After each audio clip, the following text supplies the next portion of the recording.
Hello, नमस्कार। आप सभी का स्वागत है द ऑटरिंग्स पर। मैं नेहा अग्रवाल आज आप सभी के साथ इलॉन मस्क और जेफ बेजोस के ऊपर बात करने वाली हूँ।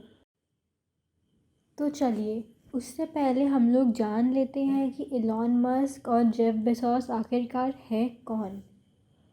इलॉन मस्क हो गए हमारे टेस्ला के ओनर, जो कि स्पेस एक्स के भी ओनर हैं, जिन्होंने हाल ही में हमारे इसरो की सबसे बेसी भेजे हुए सैटेलाइट्स का रिकॉर्ड तोड़ दिया।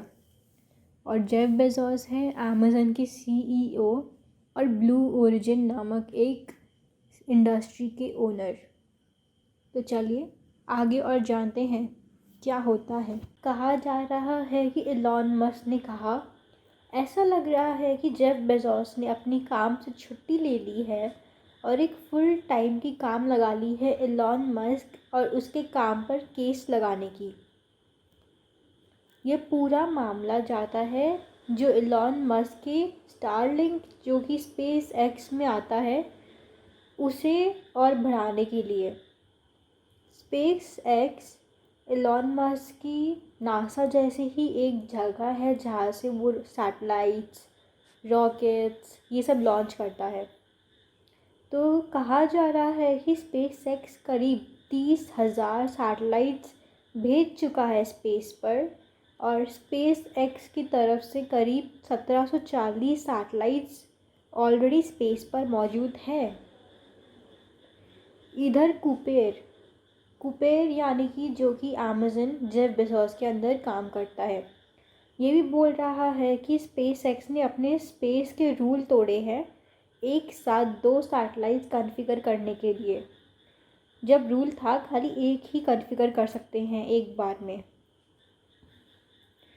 यहाँ इलॉन मस्क ने कुपेर को कहा है कि ये दूसरे सैटेलाइट को वो एक बैकअप जैसे भेजे हैं, ताकि अगर एफसीसी ने उसके पहले को रिजेक्ट कर दिया तो वो काम आएगा। यहाँ पर इलॉन मस्क ने ये भी कहा था कि उनके ये बैकअप ने कम्युनिकेशन के रूल और पब्लिक पॉलिसी दोनों को तोड़ा है। हालांकि ये पहली बार नहीं था जब बेजोस की कंपनी ने मस्क पर ये सब चीज़ों की एलिगेशन लगाई है। इससे पहले जेफ बेजोस की रॉकेट कंपनी, जिसका नाम ब्लू ओरिजिन है, उसने पहले भी नासा पर केस किया है, उन्हें सू किया था, क्योंकि वो मस्क के स्पेस एक्स को करीब $2.9 बिलियन दे रहे थे ताकि वो इंसानों को मून पे ले जा पाए। नासा ने उस केस के बाद इलॉन मस्क के साथ अपनी वो डील को रोका, और अपनी कॉन्ट्रैक्ट को रोकने के बाद वो जेफ बेजोस के लगाए हुए केस और एलिगेशन पर ध्यान देना शुरू कर दिए। ये भी कहा जा रहा है कि ये दोनों बिलियनर्स हमेशा से एक दूसरे पर केस और ऐसी एलिगेशंस लगाते हैं। जब पहले मस्क ने बेजोस को एक कॉपीकैट कहा था, क्योंकि उन्होंने स्पेस एक्स जैसी मून लैंडर्स और स्पेस फ्लाइट्स बनाई थी, जिसके बाद स्पेस एक्स को नासा का वो कॉन्ट्रैक्ट मिल गया।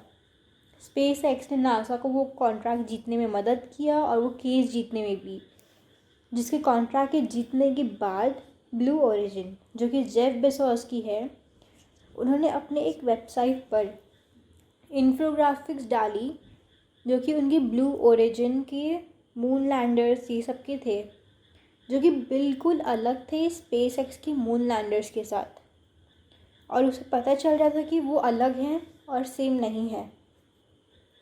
तो ये थी कहानी जेफ बेजोस की एलिगेशंस की, जो एलन मस्क पर थे, उनके सैटेलाइट्स, उनके मून लैंडर्स और उनके रूल्स एंड रेगुलेशंस तोड़ना स्पेस कमिटी को लेकर।